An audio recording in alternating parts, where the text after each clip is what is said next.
alaikum wa rahmatullahi ta'ala wa barakatuh. Allahumma salli ala Muhammad wa ala ali Muhammad kama sallaita ala Ibrahim wa ala ali Ibrahim fil alamin innaka Hamidum Majidun. Amma ba'd. Good evening all Muslims and non-Muslims in Tanzania and the world in general. My name is Budi Nange aka Budi Nange TV. At this talk, mazungumzo haya yapo nje na series yetu ya siasa. The aim of this talk is to remind all youth on sexual behavior kwenye masuala ya kufanya zinaa na kufanya nasa mbalimbali. Yes, listen carefully youth. You will take a note. Yes. There is a problem that lies abruptly currently in this world, that is involuntarily or intentionally ejaculation, utoaji wa manii au madhi kwa maksudi au kwa kutokuwa na maksudi. And that is why we say involuntarily or intentionally ejaculation. So by definition, in his concept or context, tunaposema mtu anatoa manii au madhi frequently, mara kwa mara, kuna vitu vya kuzingatia hapo. Kuna sababu zinazosababisha. Sababu ya kwanza, we call it as sexual intention. Yes, sexual intention, unakuta mtu mawazo yake yote yapo kwenye ngono. Yes, huyo mtu akili kijaa masuala ya kuwaza wanawake, atajikuta akiona mwanamke atamani, hiyo itamsababisha manii kutoka frequently. Yes. Also, there is overstimulation. Overstimulation tunamaanisha kwamba mtu anajichochea yeye mwenyewe kihisia.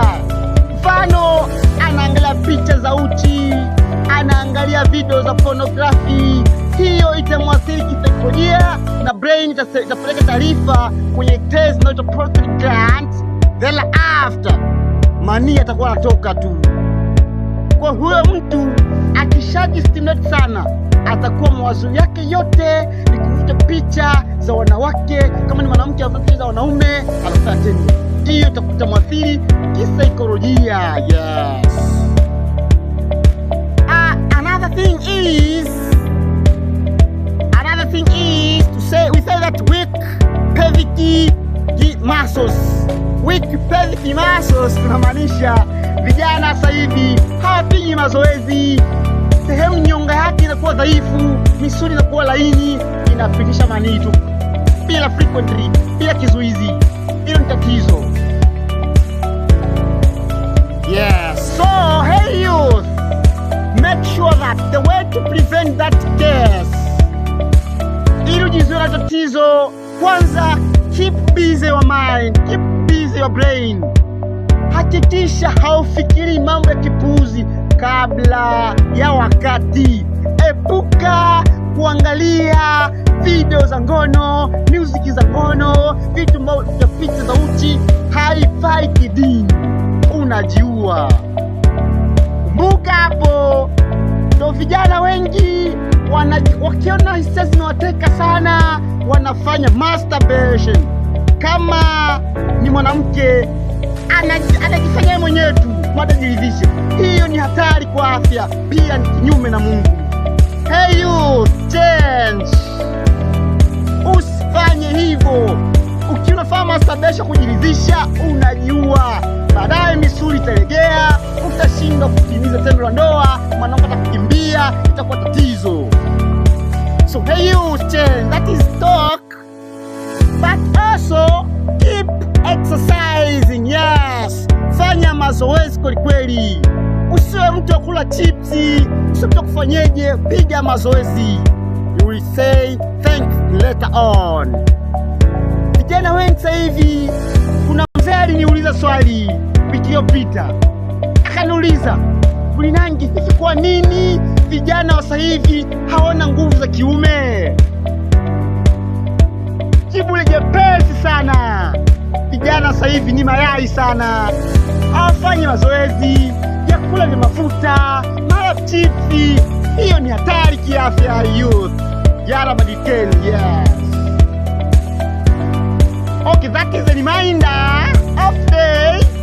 But remember that in book reading, kwenye vitabu vya dini vinaeleza kwamba kama ukitoa manii au madhi, maji meupe au sperm na nini na kadha wa kadha, hiyo ikiwa bila kutarajia, bila willing, bila matakwa yako, kama ni ndoto nyeti au tatizo la kiafya, hiyo kisheria hakuna dhambi. But ukitoa manii kwa kufikiria, kwa kufuta picha wasichana, kama unafuta picha fulani, tayari unajibu na mwaga mambo. Hiyo ni hatari kiafya. Hey you, change. So that is a reminder on the hand. Yes, so you have to be good women, good man with sexual power. Akiwa na uwe na nguvu za kiume. Make sure that be away from masturbation. Usifanye, usijichue.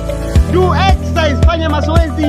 Usile vyakula vya mafuta wala chipsi. Chips sio chakula. Change youth. Badilika. Okay, hiyo ndo mwisho. Hiyo ilikuwa ni reminder. Mungu abariki sana.